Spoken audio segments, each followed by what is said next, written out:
Hello guys, Arleesha here and welcome to another video. Today I want to talk about the biggest mistakes that artists make. It seems like a weird kind of subject to try and tackle, as I definitely don't want to come at it from the approach of judging beginners or being hard on people who are still learning. So instead, I'm going to take it from the perspective of the top 3 things that I wish I had known when I was learning, when I was just getting started out, as I'm sure there are a lot of people who have struggled with these things in the past or maybe are still struggling with them now. Before we get started, I want to take a minute to thank Skillshare for sponsoring this video. So I pretty much always have a running list of things I want to learn, things I want to get better at, things I want to take time to dive into and understand better. And whenever I have a list like this, I pretty much always turn to Skillshare first. With a constantly expanding library of over 25,000 classes, Skillshare has been an invaluable resource for me as someone who wants to learn. I can look up all of these different topics and I can usually find a really nice variety of classes taught by professionals in their fields. So whether I'm just looking to learn more about creative writing, or I want to brush up on some comic making skills to fulfill some long-term dreams of mine, or I want to better understand some Adobe products to enhance the quality of my YouTube videos, Skillshare is kind of the place to go for me. And an annual membership is less than $10 a month. So whether you're a professional or you're a hobbyist or you're a person who likes to learn things about a lot of things, that's very specific, you can try Skillshare for free for 2 months via the link down in the description, and I, as always, would highly recommend checking it out and giving them a try. So let's jump right in. As I said, I have 3 tips or mistakes or points that I want to talk about today. I couldn't decide if I wanted to go the more technical route and talk about specific techniques or drawing and painting habits that I developed when I was getting started out and I still see beginners doing, but I decided to go a little bit of a different route with the 3 things that I picked. There are so many different topics that we could address in this video, and maybe those things will come up in future videos, but these are the 3 things that have impacted my growth as an artist the most, so that's what I'm going to focus on. With the first mistake being placing color over value. When I was first getting started, color was everything. It was something that I wanted to explore and have these really bright, vibrant, saturated colors, and that became more important to me than having solid values in my pieces.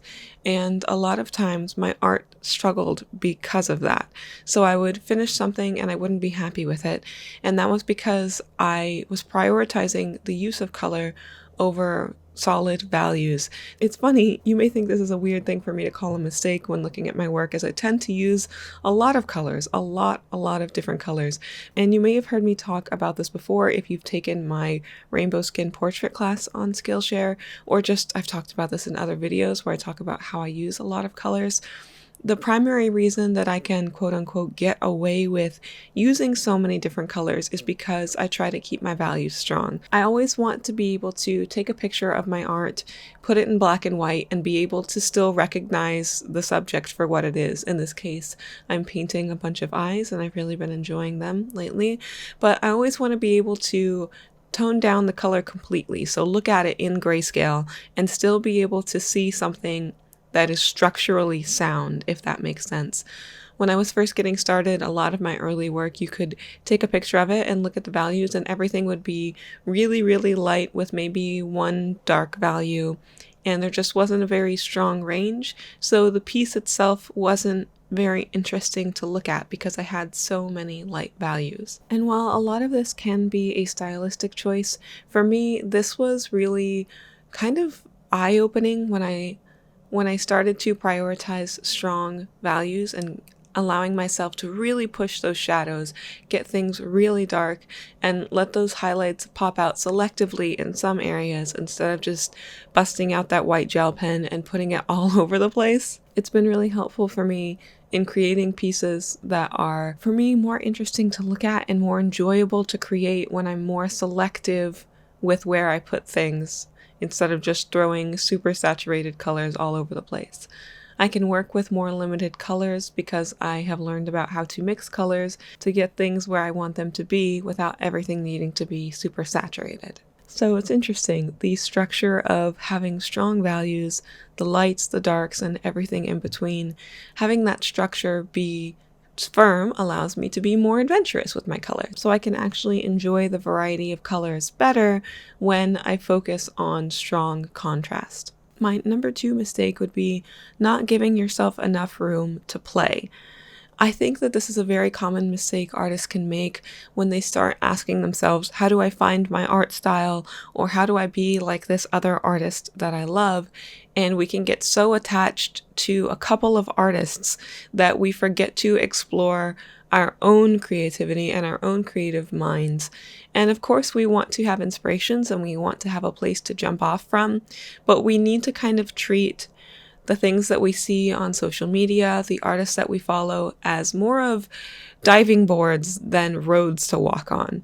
So what I mean by that is when I look at some of my favorite artists and the work that they're creating, I need to look at it and maybe grab a couple things that are really inspiring to me, maybe the way that they color and paint loosely, or the way that their sketches show through beneath their paintings, or the subject matter. Take that one thing and then jump and then dive and explore on my own. Kind of like the idea that for every one piece that you draw or paint from reference, you should do 2 more without reference.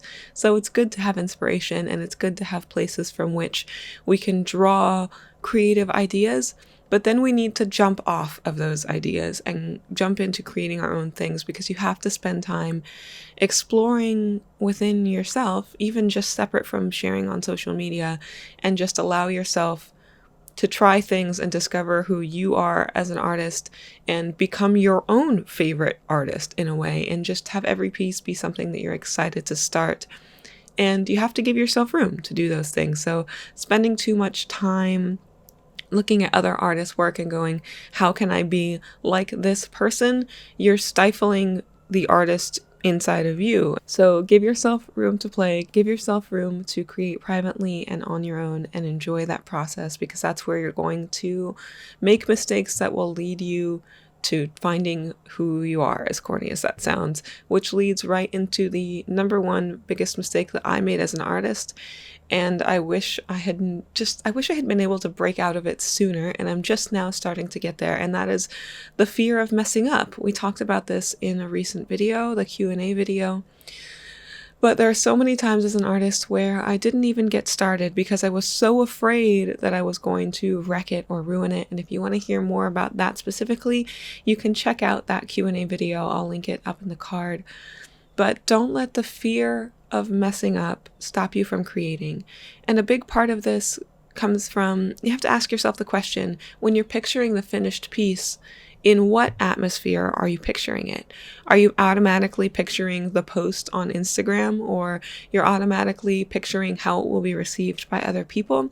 If that's where you're jumping to, if that's how you're picturing your finished piece, then you're making a mistake.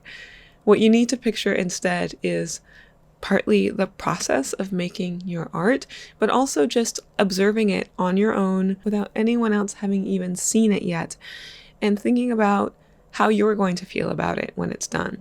Separate yourself from the sharing of social media and ask yourself if you're going to be proud of what you created, or if you're going to learn from it, because sometimes a piece doesn't need to be perfect, it doesn't need to be good, but you always want to be able to learn something, and oftentimes it'll be bad and you'll learn something from it. But no matter what, it's important to be able to take that time to learn. So a lot of the things that I've talked about here are just about giving yourself the freedom to try as many things as you want and to explore in as many ways as you want. Put colors where you think they might not belong, and put giant blobs of paint in places where you normally would be too afraid to put them, because exploring and making mistakes and taking risks is what's going to set you apart as your own person. And that's how you're going to kind of set your own path. Remember, diving boards, not just paths to walk on. You don't just have to copy what everyone else is doing just because it looks like they're being successful and they're doing their own thing. You need to find you, and that's important. I I hope that I've talked about something that matters here today. It feels like we haven't had enough time and I haven't been able to go into any of these things in enough detail, but I hope that you guys have enjoyed this video. If you are interested in trying Skillshare for free for 2 months, the links, as always, are down in the description, and I will see you guys in next week's video. Thank you for watching. Bye bye.